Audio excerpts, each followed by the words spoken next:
we're on our way to go get the new tires. Got them in the back. You can see they're pretty bad.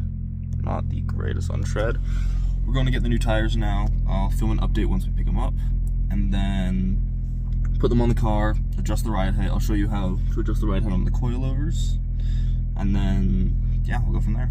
Okay, just picked up the new tires. Gonna go install these things now. Looking pretty nice compared to what we did have.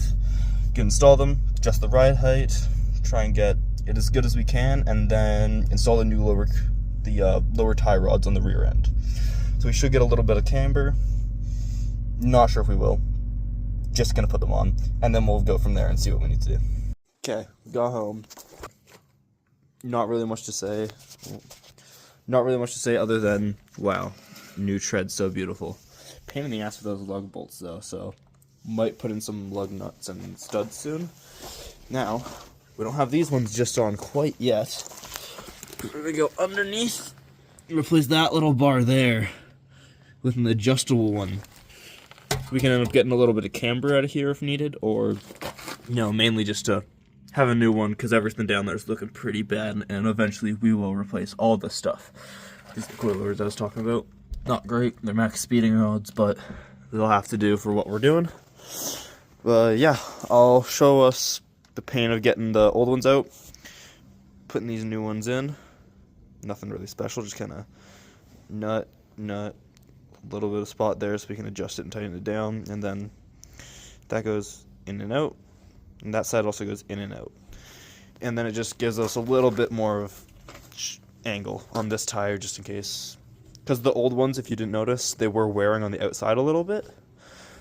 So we'll have to put some camber onto these, and then I'll adjust those ones up there and get a little bit more camber out of them if possible, because they were wearing kind of outside to middle. We'd rather them be wearing inside to middle, just to make sure we're not rolling over too much on the outside of the tire.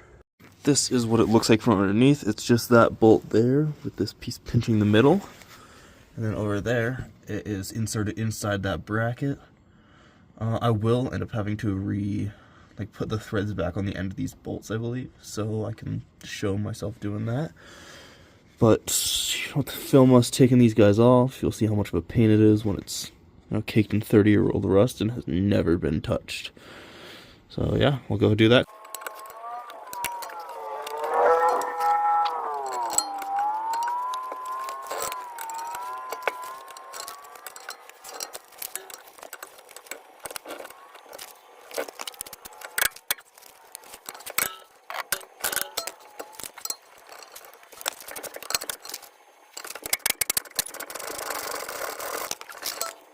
Now, something I did not know was this bolt actually has a little washer on the end of it that puts a little notch in the bolt, so actually I don't really know what that does, but it is interesting. It's a cool little mechanism to make sure that the nut gets tightened down properly without spinning the washer or getting the adjustment correct, I guess. Because though this is like a stiff, just solid arm, you do get a little bit of adjustment, so I guess having this washer on here sticks the bolt in the spot it needs to be and prevents it from moving around when it's tightened when you're driving around, and then it keeps the little bit of angle that you can get out of it. It's good to know. But we did get that off. It's just having a little bit issues hammering it out. You can see it's kind of annoying clearance back here because the arm almost is like slightly angled. Oh, that's a really bad camera, sorry about that. It is like slightly angled, so it's hard getting anything onto here to actually support it with having the brake dust shield and the rotor and everything unconnected still. But it will be a pain in the ass to remove this, so we're doing it without. Yeah, it's really hard to see, but it is just more of a pain to get out than normal. But yeah, I'll finish getting this out, and then I'll quickly finish up the other side, and I'll show you guys how to get the one back there out, and then I'll just install them and show the final product, I guess. Okay, we are having troubles again getting the bolt out, so I smacked it in from this side, put a screwdriver inside the hole, smacked it with our hammer, and then tried to get it out as much as possible. It is loose, but because this little washer, same thing on the other side, it's like a little slip washer, so it doesn't spin around, it is getting in the way of us pulling the bolt out fully. So what we're going to do when we reinstall it is put it onto this side where the bolt goes angled in, like kind of this way rather than it coming in from this way and then getting blocked by the plate and the rotor and everything. So then when we do go to have to take it out next time, if we do, when we replace all this knuckle stuff, then it'll be a lot easier for us to work on than it is right now. So I'll get it out and then kind of show you what I mean by putting the bolt in the opposite direction. Okay, so we got to a little bit of a standstill. I was having some troubles getting this bolt out. Oh god, I'm lost. Okay, this bolt is getting stuck hitting the diff.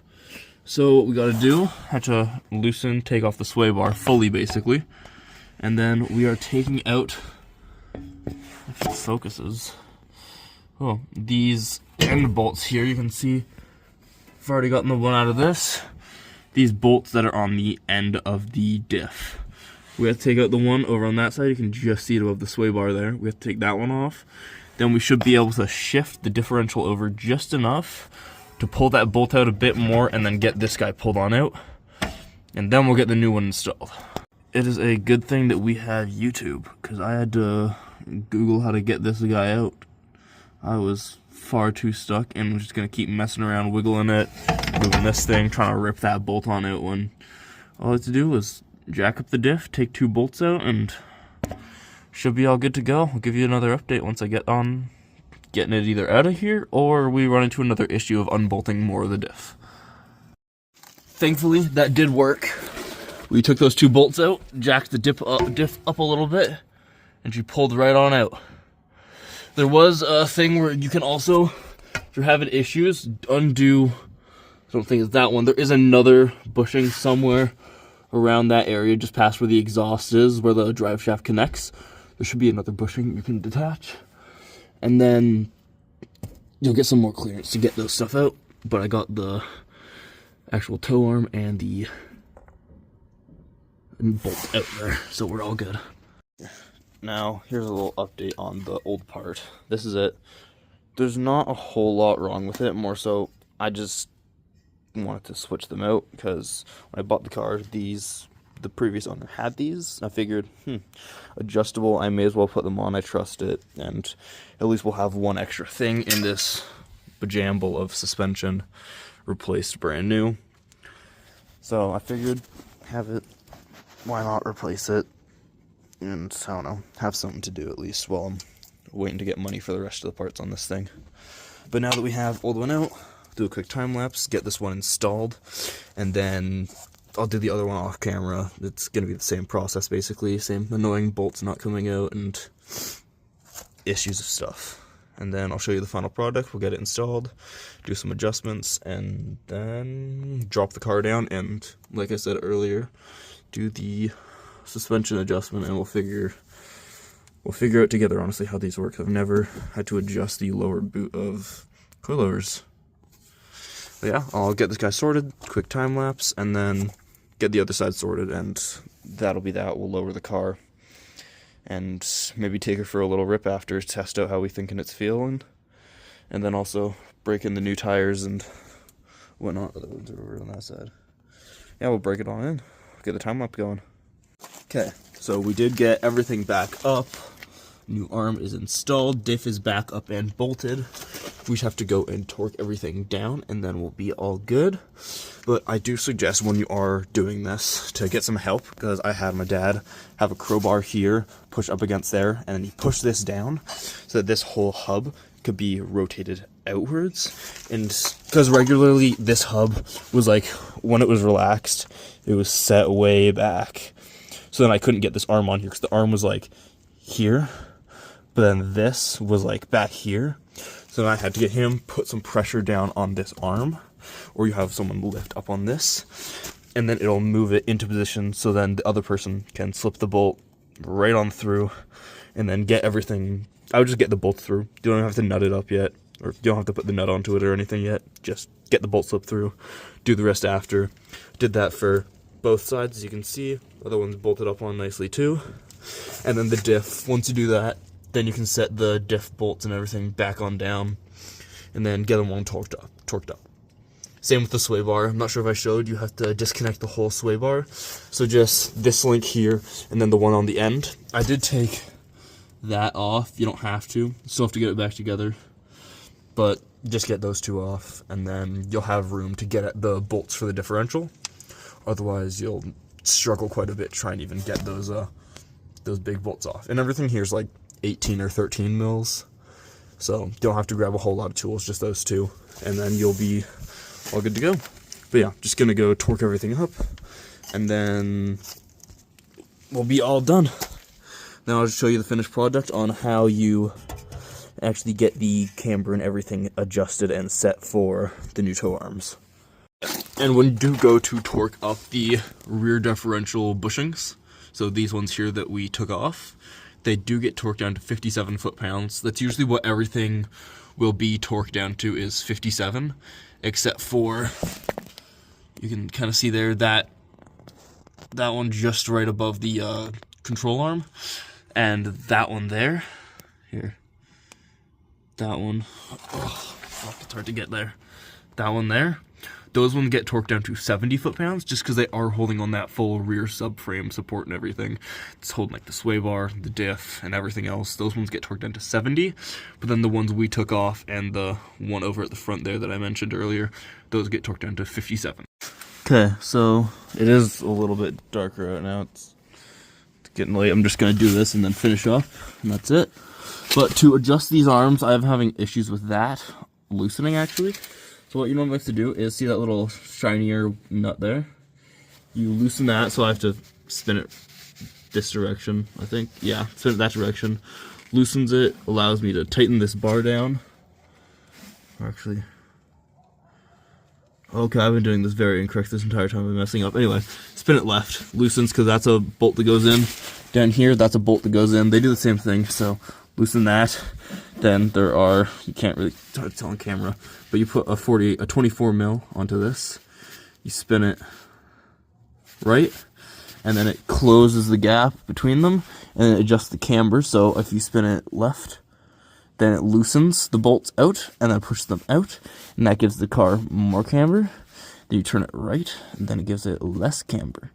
It does affect the toe slightly, just because it is on that weird angle. So then when you want to go fix your toe, you have to go into those bolts there, which connect to this arm.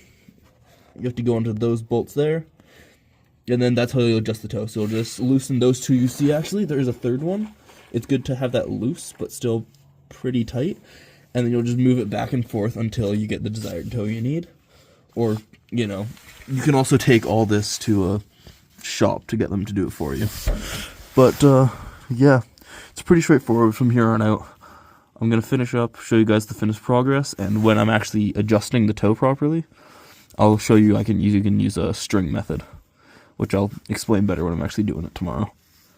Here is the finished product so far. You can kind of tell from top view, it is kind of like, here, it's kind of wonky, like it's supposed to be like that, but it's like, eh.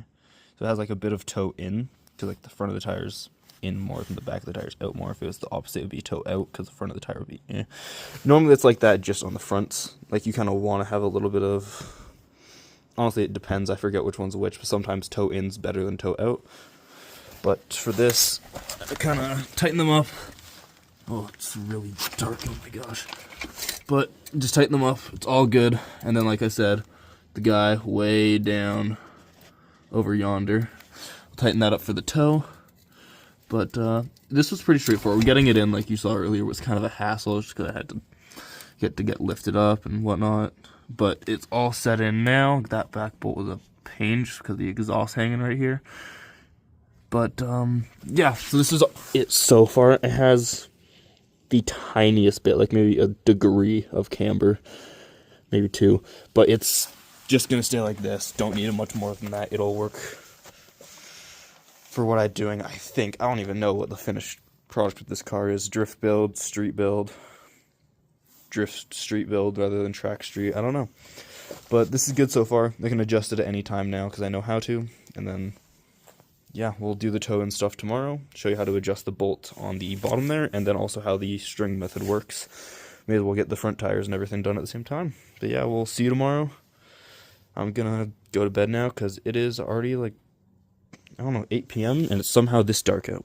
So, I'm gonna go rest up and edit this stuff. We'll see you tomorrow.